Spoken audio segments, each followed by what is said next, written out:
how important are safety practices doon sa workplace? Ayan. Ano yung mga safety practices na dapat natin matandaan at ma-inculcate din sa isipan ng ating mga employer, Director Batino? Thank you po. Ma'am Ani, unang-una po, safety practices would define the kind and quality of the occupational safety and culture in the workplace. Ito itinatrato natin na dapat kultura, no? Nagsisimula ito sa mga programa, mga simpleng programa like good housekeeping. Alam niyo ba, kapag ka ang housekeeping ay na-address mo at nagkaroon ka ng good housekeeping, you can prevent 30% of the accidents and injuries that are bound to happen. Yan sa isang workplace, no? Lagi namin sinasabi, kailangan merong hazard identification, risk assessment and control. Yun po ang isang instrumento o tool upang malaman natin, mahimay natin ano ba yung mga unsafe conditions na dapat bigyan ng responsive na programa sa kaligtasan at kalusugan para hindi ito mauwi sa mas grabing aksidente. So, tinitingnan din po natin yung exposure.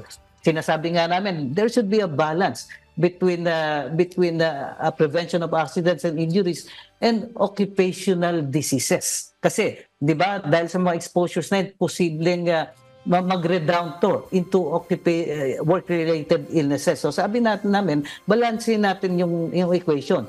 It's good that you have preventive programs on a daily basis to prevent accidents and injuries, pero tignan din natin yung exposures. Exposure sa dust, sa fumes, at iba-iba pa po. Na eventually, kapag hindi natin na-arrest o na-control or na-eliminate, pwedeng mag-lead ito sa occupational illnesses. Pero ito rin, iduduktong ko, no? Ngayon sa mga panahon na to, ang pag sinabi nating best workplaces, hindi lang to labanan ng zero accident, hindi lang to labanan ng safe man hours.